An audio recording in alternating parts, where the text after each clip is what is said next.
Today's video is going to be kind of quiet and with a very unsexy lighting slash camera setup because everyone is asleep, but I'm going to do my best. I've had a few people ask me about working in the film and TV industry. I started doing this with zero connections to the industry. When you first start out, unless you're really lucky, you're going to be doing jobs that don't quite apply to what you want to do. For example, my first internship ever that I had while I was in college was at an insurance company. I got hired to work in their communications department, and when I started there, they gave me a tour of the office.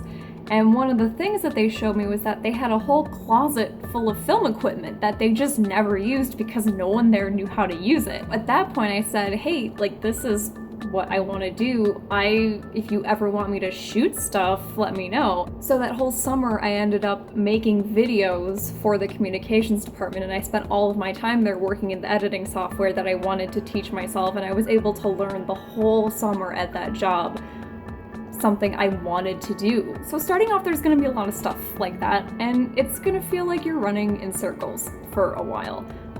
So that's what I mean by taking the time to make those jobs work for you. My area of interest is post-production, and I'm finally starting to move towards that area. For years, I did a lot of art department work. It's still an area I was interested in, but I didn't think that's what I wanted to do for my career. So what ended up happening is that the people that I had my first art department job with, they ended up hiring me over and over and over again to do stuff. So even though it wasn't the area that I really wanted to work in, it showed my later employers that I was good enough to be hired by the same people over and over and over again, that they kept wanting to work with me. On top of that, it showed that I was able to commit to something that wasn't necessarily my dream job. So honestly, when you're in those beginning stages of trying to break in, just accept whatever. I mean, obviously taking into account they should be paying you fairly and not taking advantage of you, but if it's a decent job offer, if it's not exactly what you want to do, just try it. You might just end up meeting people who will help you eventually get to the place you want to get.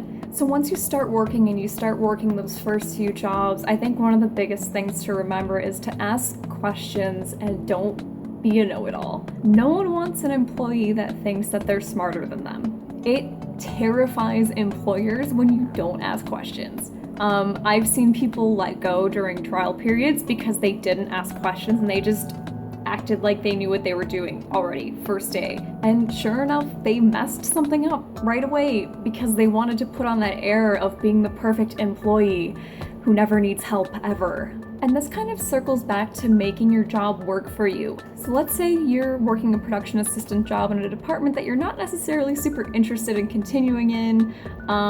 Find someone in another department that you are interested in learning about and hang out with them if they have the time and you have the time. People love talking about their jobs. Obviously be cautious about who you're asking and when you're asking. Like, I do that at my job currently. I love learning about other people's work in other departments because you never know what you're missing out on.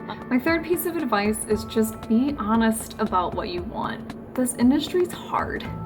It's really hard. It's infuriating at times. It can be life-consuming, especially freelance stuff, which is most of the industry. There's a constant feeling of what next? You work for a few months and then you have no idea what you're gonna do after that. You can work on an Oscar award-winning film and have no idea where your next paycheck is gonna come from, and it's terrifying. The instability of it all really sucks. Once you start working in the industry a little bit longer, it gets a little easier because you make friends and you work with the same people over and over again and you all kind of help each other out, but it's still really hard. The days are super long. 12 to 14-hour days is normal.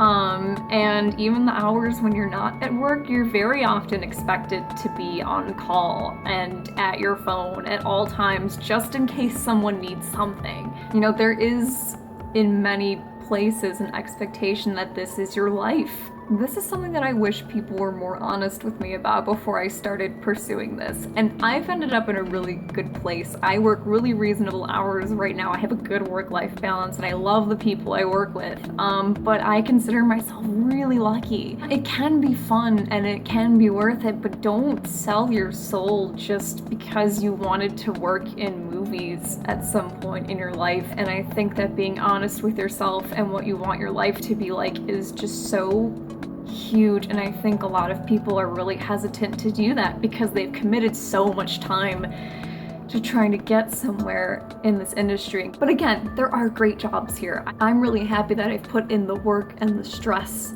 that I've put in to get to where I'm at right now.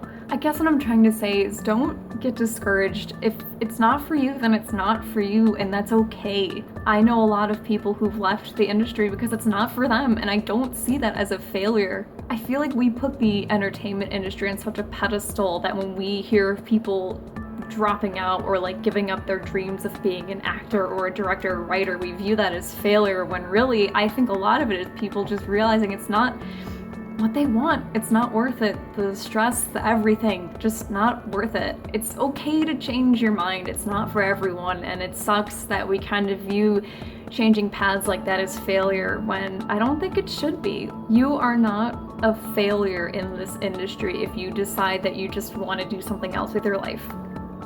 And I really believe that. So I hope that this was helpful at all. If you want me to do more videos like this, let me know. This might have been a little rambly and hopefully it makes some kind of sense. But yeah, thank you for watching, and I hope you found this an interesting and fulfilling VEDA entry. Have a good night. Oh, Lucy says bye too.